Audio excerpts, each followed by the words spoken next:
Hello,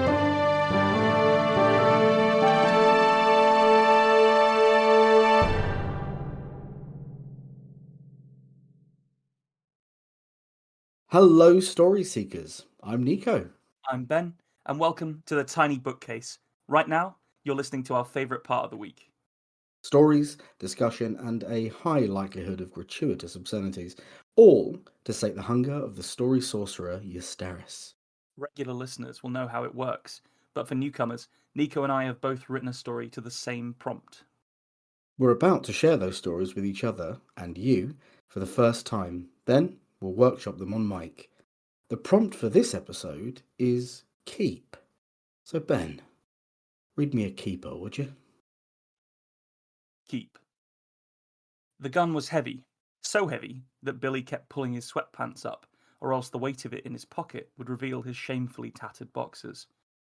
He'd walked past the joint twice already, pretending to be on a call whilst casing the security on the door. The night wasn't going to get any darker, he reasoned, and was just about finished stoking his meagre supply of courage when the phone buzzed against his face. Irritated that his deception had been dispelled, Billy declined the call, cursing when he saw the caller ID read Mum. Hurriedly, he ducked into the dark stoop of a closed vape shop and cobbled a text together. Soz, busy with important job, big things finally happening. Call later, lots of love. Billy pressed send and looked up from his phone to see 3 men come out to stand protectively outside the door.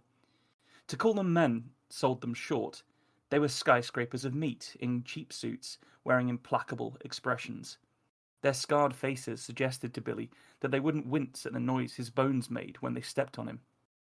Billy walked away immediately, turned the corner, and ran 2 blocks before his surprised lungs told him to stop or die, possibly both. The city was dark and empty, as the mayor had declared a curfew in response to the gang war. But with so few cops on payroll, Billy was not afraid of being caught out after dark. Warm light from apartment windows above him turned the puddles on the quiet road into mirrors filled with upside-down buildings. Billy stepped out of that light and into a trash-filled alley to catch his breath. The reek of rancid piss made him retch, but then he saw something that might just save his skin. Some well-to-do drunk was unleashing a stream of urine which splashed from the brickwork to put a sheen on the trash by his feet. The man had one hand up on the wall by him and leant forwards in the ecstasy of his relief. Billy was willing to gamble. His Newmark's eyes weren't even open. Easy money. A few of those tonight, and he wouldn't even have to rob the place Donnie had told him to. He could just come back with the cash. Billy pressed the gun against the nape of the drunk's neck. He was thinking about whether to say, freeze, or don't move a fucking muscle, or something else deadass. But there wasn't time. The drunk span, with ninja-like speed, forced the wrist holding the gun up and buried his fist in Billy's belly. You're either a fuckwit or the unluckiest son of a bitch I've encountered this decade. The man, now holding and inspecting the gun, spoke casually, as though his Friday nights were always spent disarming twerps in alleys. Billy, curled up and wheezing amongst the pissy trash, eventually managed to reply, Don't talk about my mum like that. Fair. Now I'm keeping this. He waved the gun and then flashed the shiny badge he wore on his belt. I'm guessing you're mobbed up, as you don't look like the type who remembers to file the serial number off. If you tell any of your buddies I'm here tonight, I'll make sure you share a cell with a girthy Russian who gets randy after lights out. You understand me? Yeah. Billy's phone buzzed in his pocket. The cop pulled it out, along with Billy's empty wallet. Speak of the devil. You should call her back when you can breathe normally. The cop declined the call, checked Billy's ID before putting the phone and wallet back in the pocket of his sweatpants. Right. Do we understand each other, Billy? Yeah, muttered Billy, who rolled onto his back and closed his eyes. When he opened them again, the cop had gone. Fuck, he muttered, then shouted it again loudly when the reality of his situation landed on him like a brick to the dome. No gun, no money. Donnie would not like that. He'd told Billy to hit that place during the poker game and bring the loot before 2 a.m. It wasn't an option to disappoint Donnie, who had once infamously thrown a dealer off a roof for being a day late with his repayments. His lock screen read 11:33 as Billy flipped through his phone, ignoring the missed calls from his mum. He needed a gun and knew only one place he might be able to find one. He punched in Gina's address into his Maps app, which told him it would be a 40-minute walk. Billy, thinking as quickly as he could, reckoned that'd make it an hour round trip if he hustled, plus time spent trying to convince Gina that he wasn't there to ignore what she'd said about never, ever, ever, ever, ever getting back together. It would be tight without the subway running and no cabs to be had, but it was his only option. He picked himself up and started jogging, stopping often to check the directions, as he'd always sucked at not being lost in the city despite having been born there. He passed groups of people drinking on the stoops of apartment buildings, and bars clearly having illegal lock-ins. The graffiti on the brickwork he ran past told him whose turf he was crossing more clearly than any road sign directing traffic during the day, and Billy was forced to detour his staggering run several times to avoid the more serious neighbourhoods. Those neighbours, he knew, would eagerly douse him in kerosene before flicking a smoke at his feet to start an impromptu blaze. As he worked up a sweat, the horrible smell of piss got worse, but he was forced to keep drawing in big huffing lungfuls of it. Panting like a sick dog during a heat wave, he arrived at Gina's apartment building. Someone had wedged the security door open with a breeze block, and so he slipped inside to take the elevator up. A cracked mirror showed him how awful he looked as the box made its geriatric climb up the spine of the building.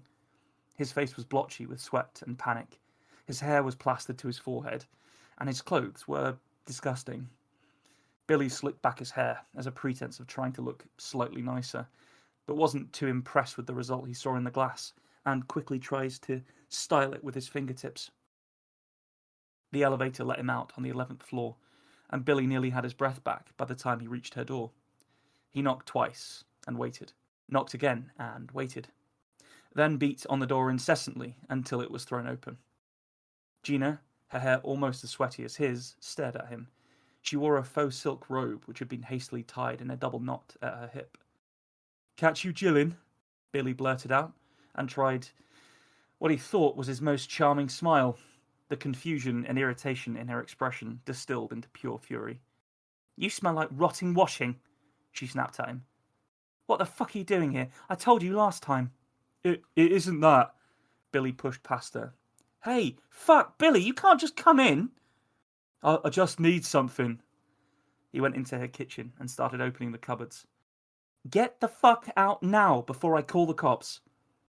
"No cops out there tonight." Billy thought about that for a moment, remembering what being gut punched felt like. "Well, not in uniform anyway," he muttered. "Where is it?" he asked. "Where's what? Why are you here?" "Your Pop-Pop's gun. The one he shot that mugger in Chile with." "By the bed. Why?" "I need it." "Well, you can't have it. Billy, don't go in there." Billy went in. A man, barely contained by another one of Gina's robes, was sat on the bed. His handsome features, crowded by calligraphic tattoos, wore a sympathetic look that held no trace of embarrassment. "Hey, man. Sounds like you're pretty worked up over something." Despite his appearance, Gina's new man sounded like the counsellors who used to try and help Billy in school before he'd stopped going. A flare of childish rage, sent up by his heart, detonated in his brain. "How long have you been fucking this guy, Gina? We only just broke up." 4 months ago?" "Whatever. I'm just here for the gun." "You can't have it." Billy tried to give the scantily clad man a wide berth as he moved to check the bedside cabinet, but the guy stood, barring Billy's path. "She said no, buddy, and you're being rude." "What are you going to do about it?" said Billy, but felt all the fight drain out of him when the guy put his hand on Billy's shoulder. On second glance, he saw the dude's ears look like they'd been served as a chew toy for a Rottweiler, and he moved with the easy grace of a big cat. "Let's not think about that right now," said Gina's new man. "Right now you just need to calm down, buddy. Maybe have some chamomile tea?" "But I need that gun." Billy could hear the whinge in his own voice. It all felt too much. His life wasn't worth anything without that gun. Gina's voice rose up behind him, crowing. Horatio grudge fucks monsters twice your size in a cage for a living, you dumb fuck. Hey, let's not get into that, said Horatio, and smiled warmly over Billy's shoulder at her. Billy dodged around him, opened the drawer, and pulled out the pistol. What the fuck kind of name is Horatio anyway? He said as he turned. Billy woke up in the hallway with a jaw full of loose teeth. He yawned, blissfully ignorant for a moment, sprang up when he remembered where he was, got dizzy, and slumped against the wall.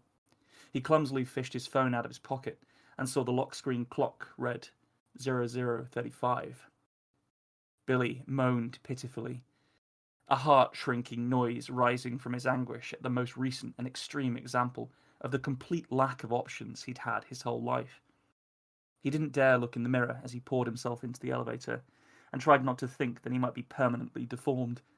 Half his face was a big swollen mess, which felt taut like a balloon filled near to bursting. Billy shambled out of the building and stood under a streetlight. He noticed someone had left their pack of smokes on a wall by the stoop. With the casual criminality he developed over the years, he opened the packet and saw they'd helpfully left him a lighter as well. He was halfway through the first straight when his phone buzzed again. Billy thought about what the cop said and answered it. Hey, Mom. Don't fuck about, son. Your ma is in the kitchen making me a cuppa. You got my money? Whether it was the nicotine hit or the iceberg of fear carving through his guts, Billy's mind stopped him from admitting he'd already failed. I'm getting it, Donny. What are you doing at Mars? Keeping you on a straight and narrow, son. Bring it to me here once it's done. There was silence for a moment, and Billy heard what sounded like a cup being placed on a saucer. Cool, that looks like a lovely cuppa, missus. Here, Billy's on the phone for you. Billy? Your friends told me all about how you're picking something up from a business contact. Says you're on your way up in the world. Right to the top, he says. That's right, Mum. I'll be round soon. Billy hung up and felt his mind whirring uselessly. Sizzling pain in his hand snapped him out of thought, and he saw the smoke had burned right down to its filter and frazzled some of the little hairs on the backs of his fingers. Billy cast it away from him and then sucked his fingers. They tasted like alley piss in despair. He retched again before screaming, "Fuck!" repeatedly and loudly enough to tear his throat. A chorus of "shut the fuck ups" rained down on him from apartment windows on either side of the street, and Billy ran away before someone hit him again. He raced back the way he'd come, the pain from his overworked legs competing with his bruised belly and swollen jaw. Block by block, his sore feet dragged his speed down to little more than a jog. Just when he thought he could run no more, there was a frenzied howling of dogs as balls of fur and teeth smashed against the chain-link fence he had lingered by. Billy ran on, knowing there was nothing left to do but what Donnie wanted: get the money from the guarded poker game. Hope is an unfortunate reflex for the downtrodden who weren't ever going to get a chance at freedom. When life has climbed on top of you, it is better by far to find an alternative perspective rather than to keep hammering the square peg against the round hole. But hope was the only thing left to Billy, and so he ran on like the square peg he'd always been. He was a husk of a man by the time he stumbled to a stop by the closed vape shop. From there, he could see the three big dudes were still at their post. They were talking amongst themselves and smoking cigars that, combined with their size, made them look like industrial chimney stacks. They did not notice him as he slipped around the side of the building to look for another way in. This alley was mercifully free of both piss and trash. Billy's search turned up a small rectangular window that he guessed might get him into the toilets of the place, but it was too high from the street level, so he started quietly dragging a nearby dumpster under it. It was hard work for his already exhausted body, and the wheels of the dumpster squealed like hungry pigs, but Billy managed it and stepped back to admire his work. He felt cold metal against the nape of his neck. You've graduated from being unlucky to being dumb now. The fuck are you doing here, Billy? The cop he tried to mug spoke quietly and turned him so they were facing each other. Billy found the gun pointed at his nose to be mesmerizing and could not stop imagining the bullet bursting out of the back of his skull. I asked you a question. I'm here to get Donnie's money, Billy admitted. Donnie Giamaggio, the Brit? That's why you're hanging around here? Do you know where he is? Yeah, he's got my mum. The cop narrowed his eyes and bit his lip, as though silently weighing the outcomes of a decision Billy had no understanding of. Take me there. Billy walked ahead of the gun pointed at his back to the other end of the alley and clambered into the back of a banged-up black Chevrolet. The fabric seats were worse for wear, stained by coffee spills and sprinkled with the excess powdered sugar of 1,000 stakeout donuts. Billy found he was so confused and tired that he couldn't even direct the cop to his mum's apartment and had to bring up his Maps app to get them there. The cop called a 1013 over his radio at the address Billy gave him as he drove through 2 quiet streets. Billy didn't know what a 1013 was, but from the way the cop's knee bounced with nervous energy as he drove, it seemed unlikely Billy's luck was about to take a turn for the better. When they pulled up in front of his mum's, the cop killed the engine and looked over at Billy. Do you know how many there are up there? Billy shook his head. Any code for the door? Billy shook his head again. I've called for backup, but I can't let the shot at Donnie slip through my fingers. This gang war ends tonight. Billy stared at him, uncomprehending and slack-jawed. Just sit tight, Billy. He watched the cop enter the building and then craned to stare out of the window up towards the lights of his mother's apartment. Within minutes, muffled reports of gunfire accompanied flashes of light, and then all was quiet until Billy heard the sirens which heralded the cops' backup. They sat Billy on the back of their ambulance and swaddled him in a crinkly reflective blanket. He watched black bags with bodies in them wheeled past him, and desolately wondered if he'd ever had a choice in what happened that night, or any of the nights before that. Billy! His mum's cry of relief at seeing him cut through the exhausting darkness in his mind. She rushed towards him, her house dress caked in red splatters. Within moments she had swept him up in a tight hug, and he was mumbling apologies into her chest. Through the gaps in her arms, he saw the final gurney come out, with the black bag unzipped to the waist. The cop seemed too still, so obviously dead that even Billy could tell at 20 paces. As he was wheeled past his colleagues, they removed their hats reverentially. Billy looked at the holes in the dead man and started to cry. Big tears gushed from him as his face screwed up into an ugly mask of anguish. The world felt too big, too scary, and too fast all at once for him. It all felt just too much for him to keep going. But he knew he had to. After all, Billy never had a choice. That was wicked. I don't think you've ever presented me a better example of an absolutely despair-laden, miserable example of a man as that in one of your stories. I wrote a note when he was at Gina's place right before Horatio knocked him out. That the voice you do made me think of Kevin from Kevin and Perry. Oh Christ! I haven't thought about Kevin and Perry Go Large for a long time. Yeah, Ooh. but I got big like despondent teenager that never grew out of it. Yeah, it's kind of the Energy dorky from teenager him. voice, isn't it? Yeah, just what an awful, useless little prick that man was. Yeah, yeah. I think I was trying to show that, like, he just, he's clearly got some sort of learning impairment and this kind of thing. Like, he didn't have many options. This guy, it's like Yeah, I've written like bad dudes before, or like unwittingly evil people, but he doesn't really get it. He doesn't really get anything. yeah, I was very keen to try and capture like very alternate perspectives and very like different takes on the world in this. So it was important that he didn't really understand anything that was happening to him and was just constantly having to react rather than respond to life. yeah.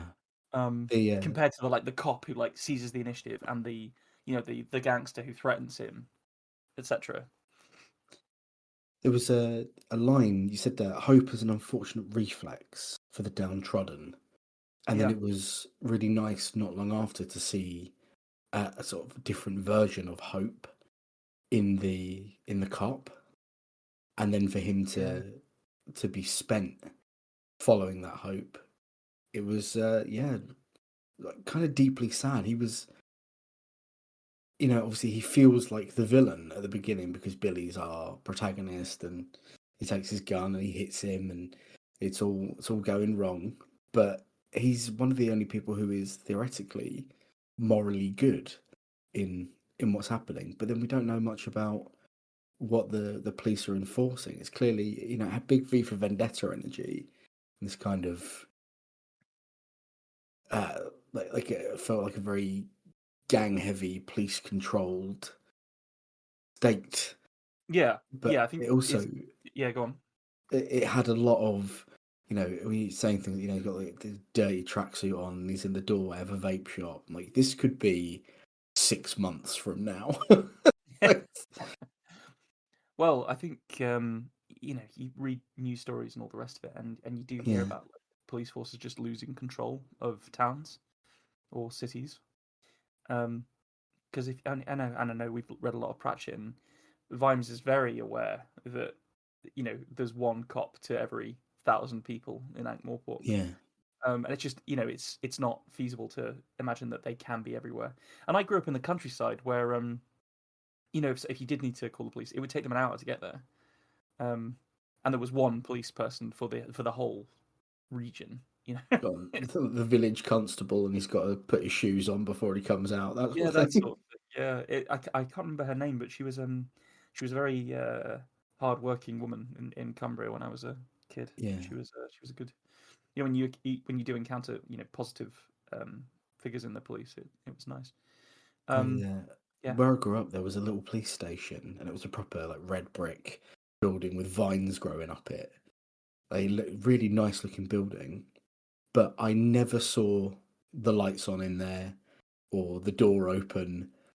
And so the whole time I lived there, it felt like there were no police, and that was kind of reflected in the community of the part of Essex I was growing up in. But it was so strange to me that there was this. It looked like an abandoned, dormant part of infrastructure. Like it was a really nice Victorian building, but cold and empty when it should have been like a beacon of protection and justice. hope. Yeah, yeah, Yeah, fascinating. yeah. So I think I'm sort of I feel like this is set in the States for me. Yeah, Obviously there are some things like he says mum rather than mom, but that's just because I can't really say mom without it sounding artificial. So yeah. I went that way, and obviously I put a Brit in there as well because you can't have a story without a British bad guy. Oh, That of seems course. unnecessary. Yeah, but at least from my perspective, like reading the news and such, it definitely seems like, for example, places like LA Yeah, seem to struggle with their law enforcement. It seems like that's probably the understatement of the century, that one. But it's yeah, it was trying to envision a city that had was having to have curfews, and people weren't really respecting it because the gangs have just gotten too strong and the police can't do anything about it. So you definitely have this. Just going back to what you were saying about the cop at the start, like yeah, he's more protagonisty, isn't he? yeah. Um, if I was doing like a hard bitten gumshoe thing that ends up in a shootout, that would he's the main character. Um, but I thought it was interesting not to see that, and to just have Billy having been put in a car and he just sort of stays there because nobody told him to leave. Um, yeah, yeah. Oh, I yeah. think it's sad. Unfortunately, yeah. No, I agree. I'm glad the mum didn't get shot.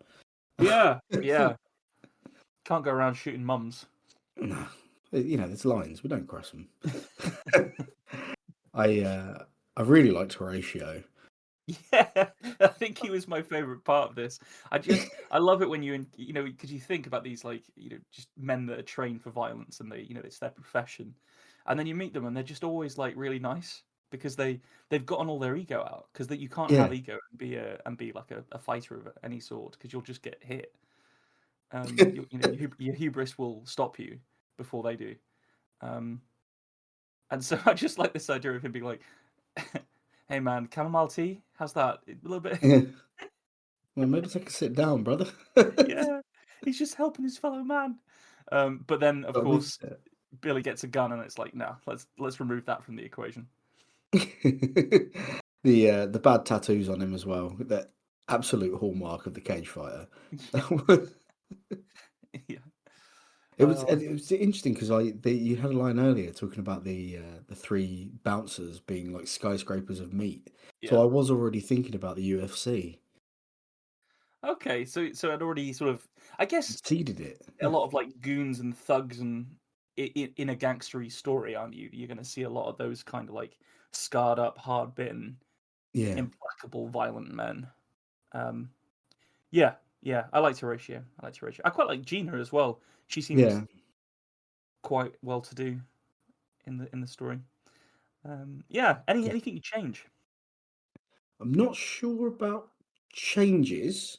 I Hmm. was going to say there was a really nice characterization moment with the Maps app at the beginning when he looks, oh, it's a 40-minute walk that way. Well, if I go quick, then it will only be an hour there and back, and that sort of that was a very real human moment.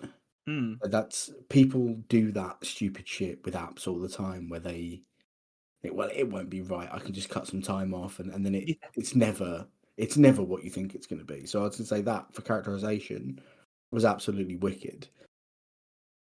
Uh, on changes though, it was quite long, Yeah. Yeah. It's 3,000 words. So which is it's definitely. twice. Are you making up for no guest? Is that what we're doing? Yeah, yeah. I wrote the guest story too and installed it in this one.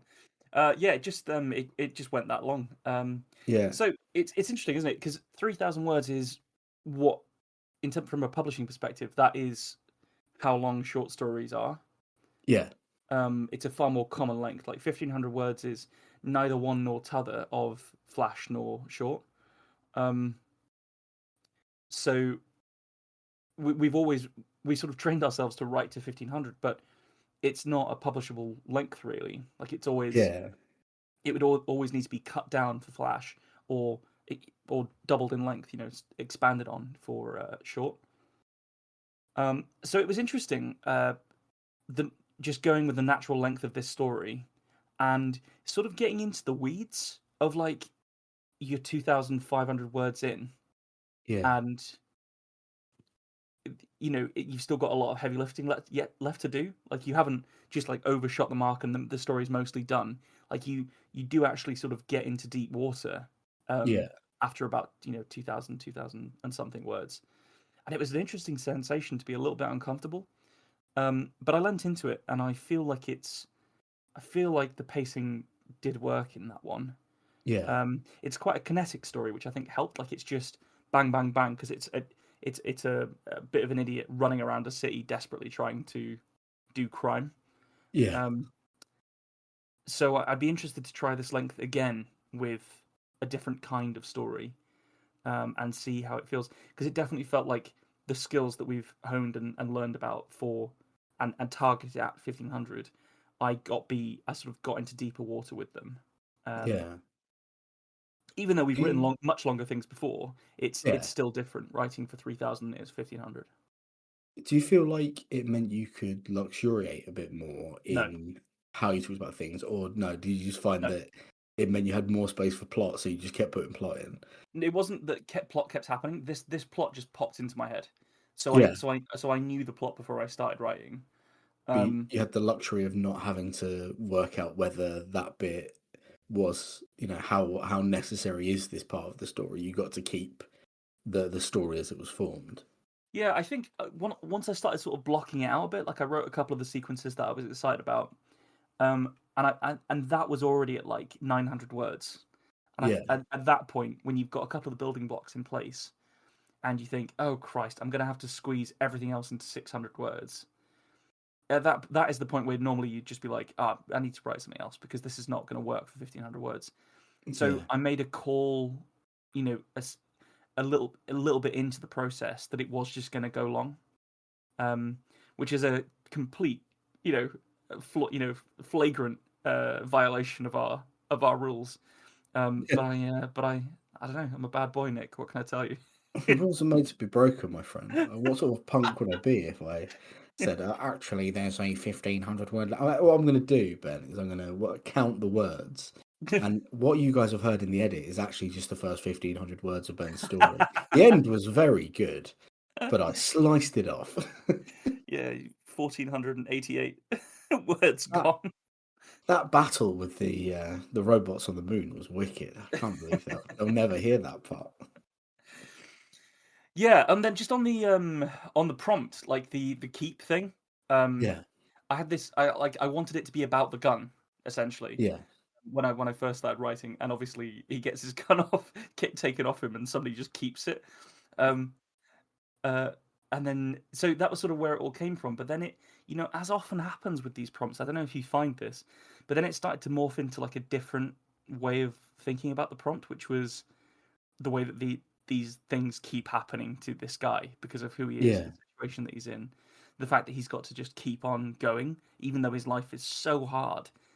Like, imagine just not understanding even the most basic shit of what's happening around you, and you're in like a violent life of crime. Like, it would yeah. be so stressful. Um, so yeah, so it all kind of, I don't know. Maybe I'm just post rationalizing keep as a prompt there, but I feel like it did evolve as I was writing it, which is fun because I already knew the plot on this one, so Yeah. it was that excitement of writing came in from like how I was weaving the prompt in. It's I mean obviously we'll get to my story, but it was a prompt that I struggled with. It was one of the ones with too many options. You, you know, it's a word that has many meanings. It could lead to many things. So I really did have to work to find the one that felt right. And when it did, it was fantastic. But it is interesting how different prompts can spark absolutely disparate experiences in you. You know, the difference between keep and then, maybe kept would have Oh been yeah, such, yeah, yeah, such yeah. similar words, but we would have got Hmm. absolutely different start points from it. Even now, after all the years we've been doing this, it does fascinate me which prompts do and don't tickle your brain and how they do it. I love it, and I always have. I think when we do have guests on, I think you can see that they find that enjoyment as well. Yeah, Um, yeah. That being said, though, I do like it when we have it with us. I don't know that whether the people listening would agree, but it's just there is something about taking what we've learnt from talking to all these amazing writers yeah. and trying to sort of like work it out with each other. Um, I like it. I like it. Go on then. Let's It's have yours. oh, go on. Fine, fine. Keep. I begin a declutter. It's a spiritual act designed to create an island of feng shui in the garage or the spare room. I take a whole roll of bin bags, clutched like a soft, overly thick lead pipe, with which to bash the brains of my incessant collecting. I don't need these things, I tell myself, as I begin to pull stuff out of shelves. I haven't begun to face the truth that at some point in this event, it will be so untidy that I get overwhelmed and I need to have a break. It always looks so much worse before it looks better, but it won't ever look better unless you make it worse. A cyclical, cynical outlook that I have to stop myself applying to the world, lest I start disposing of people like they are things, though I keep all of my things, so maybe I'd be better if I didn't feel like that. I open a box, and inside I find the little plastic pieces of 1,000 ideas, projects that were never born, discarded like potential children fired into a sock while the tiny speakers on my phone barely squeak the sounds of whatever video has snaffled my attention and libido for that moment. I could still use this, I say, as I take the little table shaped thing that they put on takeaway pizzas to stop the lid from sticking to the toppings. I lament that I haven't seen one in ages. Perhaps they're out of fashion, or bad for turtles, or box technology has advanced to a stage that I no longer need a second structural piece to defend the humble pepperoni from the oppressive weight of its cardboard enclosure. I haven't seen one in ages. So how long have I kept this one? And its multiple cousins, all crammed here in a box of bits, of caps from medical equipment, used vape canisters, a piece of gubbins from a spray bottle that looks at an angle and, with some degree of extrapolated imagination, like a part of a dormant spaceship's power supply. I shake the box. It rattles comfortingly. What if I do get to those projects and I've thrown away the perfect part? Because one day I won't be tired all the time because I'll sort myself out. I'll set aside the time for all my hobbies and I'll lose weight and I'll go to the gym because I won't be busy and tired, and all that excess energy will go into being creative. And I'll find a better job and become unimaginably wealthy and comfortable. And when I've done that, I might need these plastic knickknacks. I put them in the pile that I have named Keep in my head. As a show of willing, after that, I tear a bin bag from the roll. It takes some time as I search the length of black reflective sheeting for that mysterious dotted line, that perforation that will begin the process properly. Eventually, I separate the container that will be filled with discarded pieces of my present because I can let go of my past easily and without worry. I will not think on things I had that have been lost, to careless parents or breakups, to things I loved and sold for food when money was tight, to things I sometimes remember fondly but probably wouldn't have used anyway. The bag for things that will go is sat triumphant in the middle of the floor. Its aperture is hungry and willing, and I am hungry too. Or am I thirsty? Or bored? I contemplate it over a slice of cheese, cut hastily from the block in the fridge. I wasn't hungry, but I gobble it anyway and think on where to go next. I gently thumb the stacked cartridges of games from a simpler time, when I could sit cross-legged long enough to play and didn't mind that everything was made of chunky blocks. I couldn't possibly part with them, despite the fact that playing them now requires a mechanical engineering PhD just to have the big grey beast they once thrived in turn on a tool. And you can get them digitally now. But owning things means they can't take them away. I've rescued these again and again. I can't part with them now. I have to throw something away. I can't mark everything as keep. I take a couple of pencils. One's broken, one's blunt. When I find a sharpener wedged between a dozen tools used once, not mastered, and therefore discarded, I will rue that pencil. It should be gathered and put with all the other single pencils, pulled from inexplicably vanished multi-packs. I must have bought 1,000 pencils, but if I looked, in earnest, I might find 3. And none would have a point. Much like this. Is there a point to it? To letting go of half-finished collections?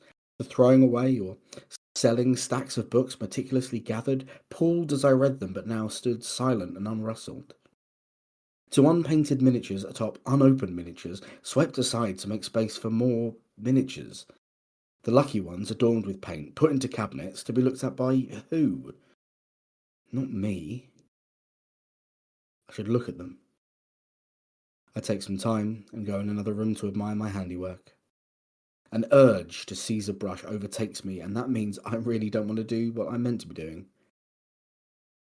What part of my wiring or programming makes me avoid the things that matter in favour of the things I believe will bring me peace? A peace bought by tiny plastic avatars of war. The irony is not lost on me. I stalk back to my bin bag with its 1.6 pencils. I open a drawer, a promising move. Inside are letters. Some I haven't even opened. I throw them all in. It feels like progress. I take them all out again, and one by one destroy the addresses on them, then start checking each one for details I wouldn't want yanked out from a landfill. Hospital appointments, bank statements, bills. I went paperless on everything. How long have I had these? Some of the addresses are from buildings I can barely remember the front doors of. Something has to go. Something has to shift. For a moment, I consider getting in the bag and having my beautiful assistant tie the top closed. Like Houdini, but low budget and with more suffocation. I stand in the open bin bag and I laugh about the idea. It's not a very good laugh. I remember that upstairs I had my very first teddy bear shoved into a box with other lumpy and misshapen cuddlables. I can't discard of them, not when they have personality traits that I have attributed to them. I go and I find that first threadbare bear. It smells of home. Not this home. It retained the scent of youth. I don't know when I started crying, but I feel that I may not stop for some time. I clutch that glimpse of youth and innocence and wonder what's wrong with me and why things are as they are. Why this is what it is. With some effort, I sit the bear upright and wipe my snotty nose and go back to my bin bag. I want to be stronger than this. I look at books and DVDs and decorations and pieces of a turbulent past. I look at the black hole I'm about to shove them in, and I make a choice.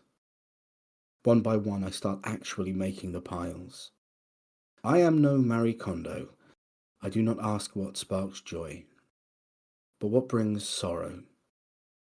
I pick up things that make me remember times that hurt. I put them in the pile next to keep. I wish each one a silent farewell. Sometimes I even sit and mull on them. I feel I've been at it for days. That solitary chunk of cheddar boiled down to nothing in my stomach, my tongue desert parched, my sleepless body weaving through the eddies of my past. It's been 2 hours at most. The pile I named Keep is very big. But piece by piece, I take the other pile and I put the object into the bag. When I tie it, I feel nothing special. Nothing inside cries out. No terrified screams or weeping. I put the now slightly diminished room back together, much worse before it got better. I tie the bag and I put it somewhere I know I won't have the energy to go and get it back from. I run the hoover around. When I'm done, I sit on the small sofa in there, now devoid of bits. Room looks nice, my partner says, an unburdened smile showing pride in what I've done. Yeah, I offer. And it may feel nice too, one day, when all those things are forgotten. I'm sure even now, if you asked me, I couldn't tell you what I'd thrown away. What a great last line that is. What a lovely story. Yeah, very felt very heartfelt. Yeah, I do these now and then. I Yeah, just work through some stuff on the page. I think it's a good exercise. Everyone should do it. yeah, yeah, yeah. It was, but you know, it wasn't just an exercise like a mental health exercise for you. That was it. There was loads of really good writing in there. It was a real melding of melancholy and humor, Yeah, which I think was quite powerful. Actually, it was an interesting way to weaponize your already powerful comedy muscles. And I know you flipped it before, and I know you've done stuff similar to this before, but this felt like gallows humor yeah. in No, many definitely. places. And I appreciate that because I like gallows humor. But yeah, it was lovely. It felt, as I say, quite raw. There were some wonderful lines in it, but also just really cutting insights, like the things I loved and sold for food when money was tight. I feel like that is something that a lot of people will be able to identify with, or at least like reckon with the ramifications of. For Yeah, you know, um, it's just a lovely insight into your processing in your mind. I think it's very dialed in to the plight of the millennial alternative gamer, though. So I don't think it is your voice, but it's not just you. Like this yeah, this would have an audience for other people to feel like this is about them, and I think that's strong writing.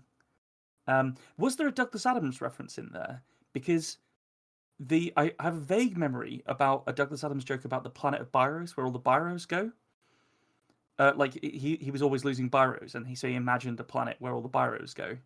So it wasn't intentional, but that is a thing that's in one of the Hitchhiker's It's books. in one of the Hitchhikers, isn't it? Yeah, I Yeah, remember. But so I really liked the way that you were sort of riffing on that slash doing your own take on it entirely with the pencils because I couldn't agree more. Like I bought so many packs of pencils, and it. I have one I have one pencil case somewhere in the house that has maybe 7 in it. But yeah, it is completely fucking true. Like Yeah, you can't buy a pencil, so every time I need a pencil, I have to buy. They're always like in packs of 14, yeah. which is an odd number anyway. Well, it's an even number, but it's a strange number. And then you go, I'll put those in here in my rucksack and take out the one I need. And then they go fucking somewhere. They go somewhere. I can't tell you that I don't think I've ever finished a pencil. You know, if you think about how like No, a pencil is a start and finish point, right? Obviously, it gets to a point where it's too small to use anymore. I don't think I've ever finished. I've never completed a pencil, Nick. Like, how does one complete a pencil? I feel the same about erasers as well. Like I've never, Yeah, yeah. never got down to just the last corner. Oh gosh, yeah. Man, I've destroyed rubbers, erasers. oh god, yeah. You know, at school and stuff, where you just where you are a teenage boy and you want to be outside playing games and somebody's trying to teach you long division, um, and you just like mutilate and murder your rubber instead of I don't know, flipping desks and freaking out, I guess. Um, I, but I, yeah, it's just a stationary thing though, isn't it? Because like I've had at least 4 mathematical compasses in my life, and I don't know where the fuck they are. And when I was at school, this is how old we are getting. We had to have a fountain pen as part of our required pencil case. God, they must have had a deal with some company that yeah, made them. They wanted that's every kickbacks student from to have Parker, them. that isn't it? Yeah. Yeah, but I've never finished an ink cartridge in a fountain pen because I couldn't use it. I didn't like the angle, so I just Mm. used a normal pen. I have, however, exploded dozens of those little ink-filled bastards. Oh yeah. Not never on purpose. No, Sort no. of just be rolling it between your fingers, and then the little plastic ball in the top would come out, and you piss ink all up the sleeve of Yeah, your white school shirt. it is like a Ugh. wound that bleeds ink, isn't it? Yeah. The bit about takeaway boxes was really funny. I liked that that kind of like comedic dialogue that you're having with yourself about advanced box technology. That was all cool. But I just love this the image of this like box of imaginings that you had. You know, you sort of Yeah, shake it and all the things that are in there. Like there was one thing that was like that could be a dormant spaceship's power supply, and other bits that could be anything. And I love this. I love that because it's so creative to have a little box of things that spark your imagination that to anybody else would just be trash. yeah, It's really nice. yeah, and definitely not biographical. Please don't go in my garage and shake things. I've been in your garage. It's definitely this. I've been to the into the strike zone of this story. Didn't know whether you were hungry, thirsty, or bored. So yeah, you pondered it over some cheese. Classic Oh move. God, yeah. At least you didn't go as far as to actually just take the block and just take a bite out of it. I Um, no, the most savage thing I do if you've got a rectangular block of cheese is to grip the corner and sort of snap it off. oh yeah, no, I've done that before. That's And then I hate myself when I go back to it. I'm like, ah, some bastard's broken the corner off this cheese. My sandwich is ruined. Have you ever felt so bad that you go back in with a knife and neaten it up? I've cleaned it to a straight cut, but the Yeah, corner straight is cut. Yeah, still off. yeah, Yeah, yeah. I have. But I've also tried to do that with a butter knife, which just makes it Oh, way worse. the throwing away unopened letters, and then Yeah, deciding that actually, hang on, you need to censor them. You need to redact. You need to redact all your personal information from them.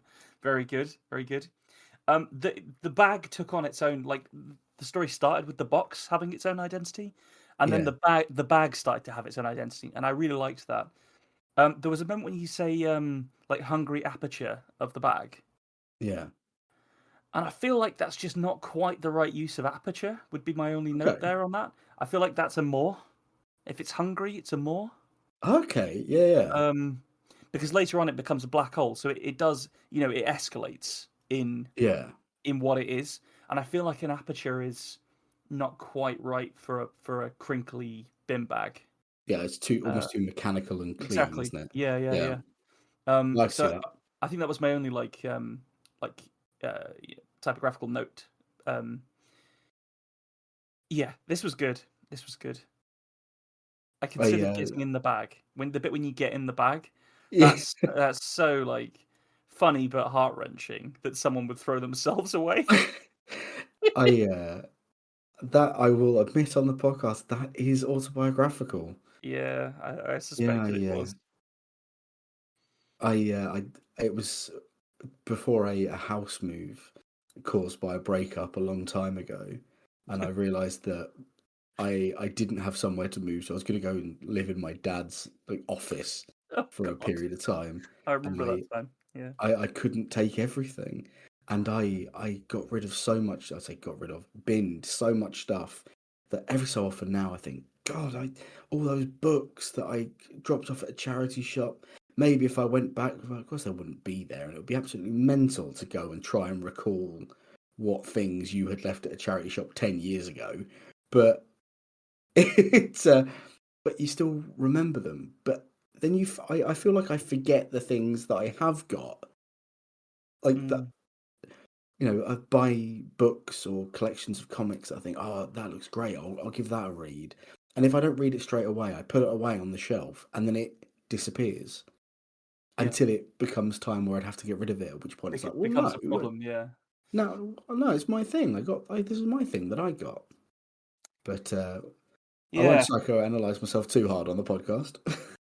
I think everyone's probably got their own opinion now. After such a naked insight, I think it was very brave to expose yourself like that. Answers at the Um, back of a postcard. yeah, or just a hug. Um, the big line there is maybe you'd be better at keeping people if they're things. Yeah, Because that's a difficult one because one of the easiest definitions of evil is treating people as things rather yeah, than their own selves. It's a very simple outlook potentially, but I do agree with it. Um, and so this kind of like quite morose with a bit of self-loathing in there, being like, oh, maybe I'd be better at keeping people if they were just things to me, if I thought of them as just things. yeah, It is the plight of being a human capable of empathy that you could say something like that but never be capable of it. yeah. Um, yeah, It's that like that, that. that one's rough. Yeah. It's like the thing about if you worry that you're stupid, it means you aren't. Yeah. Or if Because you're if you worried was, if you're a good man or whatever. Yeah, yeah, yeah. yeah, because the truly stupid would never consider themselves It wouldn't even idiots. occur to you. Or like less not just stupid, but like say if someone is a dickhead and they're wondering, am I a dickhead? You're probably not a dickhead, but maybe you've got some work to do. Um, yeah, there's almost too much in that because it's such an outpouring of your mental state. Um, Yeah, I wouldn't say it's too much from a writing perspective, or as like I enjoyed this story a lot. Like from an audience perspective, I don't think it's too much. Just from a me perspective, I'm just find myself ruining the fact that we're not in the same room because it feels like you could use a hug. Um, well, I'll so always take one. I do yeah, like them. well, Just wait, that's not an open invite for anyone who is going to be at World Fantasy Con to come over and squeeze me. At least introduce yourself first. don't just squeeze the Nico. Like a toothpaste man, all spent. That means they start at your feet and roll you up. Uh, these were two extremely different stories, which Oh, is yeah, my God, what half the what a course for us. difference. The I feel like we I can't remember which prompt it was where we essentially wrote the same thing. I think I But might have deleted that one from my memory banks because it was so unusual when it did happen. But I do have a vague yeah, memory of it happening. Yeah. it was like when a graph crosses out, they get closer, cross over, and then go the other way. Yeah. Well, Yeah. we that's what's happened to us. We merged and then emerged as writers who had grown and learned, and other wanky statements. Does that make me Biko and you Nen now? Yes. That was a fucking shit joke. Yeah, but it's staying in. It's staying in. I know you're going to do it to me. Oh Christ! Well, on that particular useless swing at comedy, this has been excellent. I really enjoyed your story, and I enjoyed spouting mine at you. But I think we should draw this episode to a close. I think so. So we'll see anyone who's coming at World Fantasy Con, and we'll be back next week with more lovely stories. Goodbye, everyone. Bye. Thanks for joining us for this episode of The Tiny Bookcase. Remember to subscribe, otherwise you're going to miss out on the future fun. Also, tell a friend. If you like this episode, link them to it. We'd be tremendously grateful. You can follow us on Twitter at BookcaseTiny, Facebook at The Tiny Bookcase, and Instagram at BookcaseTiny for updates. Speaking of supporting the podcast, well, magic can only take one so far. The Tiny Bookcase is supported by the generosity of its patrons. Those kind souls have really kept my belly full the last year. Let's cast a spell for them, shall we? For rich ginger tones on their scalp, let us cast the Orangi Hedondo spell for Scott Byrne, and for general fabulousness, why not the Ooh La La How's Your Mother spell on Matthew McLaren?